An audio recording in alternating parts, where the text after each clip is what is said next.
हैं। बिना कारण के सांप नहीं काटता है। जब तक कोई कारण ना हो तब तक वो नहीं काटता है। जब उसको लगता है कि उसके ऊपर कोई आक्रमण करने वाला है तब फिर वो काटता है। कि सांप इंसानों के दुश्मन नहीं है। अब आप बोलोगे सर जो लोग झाड़ा फूकी करवाते हैं वो बच भी जाते हैं कोई कोई, तो एक बात बताइए आप लोग, क्या सभी सांप जहरीले होते हैं? नहीं होते ना। तो जिसको काटा था वो सांप जहरीला नहीं था तो वो बच गया। अगर वो झड़वाने नहीं गया तो वैसे भी उसको बच नहीं था। 100 लोगों को सांप ने काटा है, तो अगर 100 मिनट के अंदर वो हॉस्पिटल पहुंच जाते हैं और 100 ml एंटीएसनेक वेनम लग जाता है तो जितने 100 लोगों को काटा था वो 100 लोग ही बच जाते हैं, एक भी नहीं मरने वाला। सांप ने काटा तो आप क्या करेंगे? झड़वाने जाते हैं। गुड, उसी के लिए हम आए हैं ना। और जब सांप काटता है तो आपके पास सिर्फ 100 मिनट होते हैं। अगर जहरीला सांप है तो आपके पास सिर्फ कितने मिनट हैं? 100 मिनट हैं, है ना। अगर 100 मिनट के अंदर आप हॉस्पिटल नहीं पहुंचे और 100 ml एंटीएसनेक वेनम नहीं लगा तो फिर मरना ही मरना है, चाहे आप झाड़ा फूकी करवा लो, कुछ भी करवा। ठीक है। अब आप बोलोगे सर जो लोग झाड़ा फूकी करवाते हैं वो बच भी जाते हैं कोई कोई, तो एक बात बताइए आप लोग, क्या सभी सांप जहरीले होते हैं? नहीं होते ना।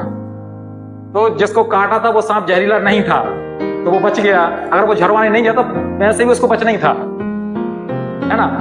और जिसको जहरीला सांप काटता है वो मर जाता है। 100 लोगों को सांप ने काटा है, और अगर 100 मिनट के अंदर वो हॉस्पिटल पहुंच जाते हैं और 100 ml एंटीएसनेक वेनम लग जाता है तो जितने 100 लोगों को काटा था वो 100 लोग ही बच जाते हैं, एक भी नहीं मरने वाला। अब गांव में क्या होता है? झाड़ा फूकी।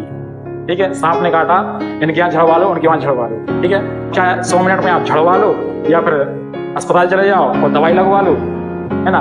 वो फिर उसी में सबसे ज्यादा डेथ हो क्यों रही है? सबसे ज्यादा डेथ इसी के कारण हो रही है कि जिसको सांप काटता है वो सही समय पे अस्पताल नहीं पहुंच पाता है। अब सही समय पे अस्पताल क्यों नहीं पहुंच रहा है? क्योंकि वो झाड़ा फूकी में लग जाता है। अब गए 100 मिनट के बाद, अब 100 मिनट के बाद तो कुछ बचा ही नहीं, है ना। आप जाओगे डॉक्टर के पास, डॉक्टर कह देगा सॉरी, है ना। ठीक है, स्नेक बाइट इसका जो इंजेक्शन रहता है वो सब जगह नहीं मिलते हैं। ठीक है, सरकारी अस्पताल में मिलता है या फिर बड़ी हॉस्पिटल में मिलता है। जैसे हम तो आपके पास सिर्फ 100 मिनट है। अब 100 मिनट और उसका जीवन वो सब आपके हाथ में होगा। तो वहां पर हाथ और पैर या जहां भी काटा है वो बांधना नहीं चाहिए। अब क्यों नहीं बांधना चाहिए? बांधने से क्या हो जाएगा? अभी आप लोग क्या समझ रहे हैं कि जैसे हाथ में सांप ने काटा है और हमने बांध दिया तो जहर ऊपर नहीं चढ़ पाएगा। ठीक है, ये अभी तक सबकी यही सोच है, लेकिन वो जहर है बहुत तेजी से फैलता है।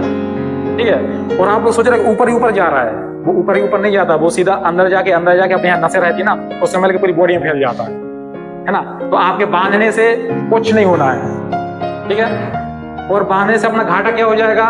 जो हमारा जो हाथ है वो डेथ हो जाएगा, नेक्रोसिस हो जाती है, यहाँ की सेल मरने लगती हैं।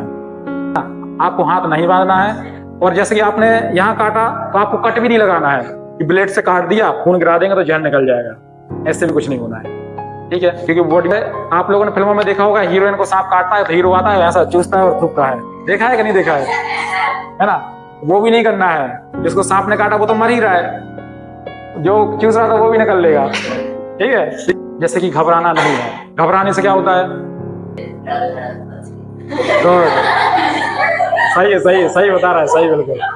जो हमारा हृदय होता है तो उसकी स्पीड बढ़ जाती है, उसकी स्पीड बढ़ेगी तो उसका जो ब्लड जो पंप कर रहा था धीरे धीरे वो बढ़ जाता है, पंपिंग बढ़ जाती है।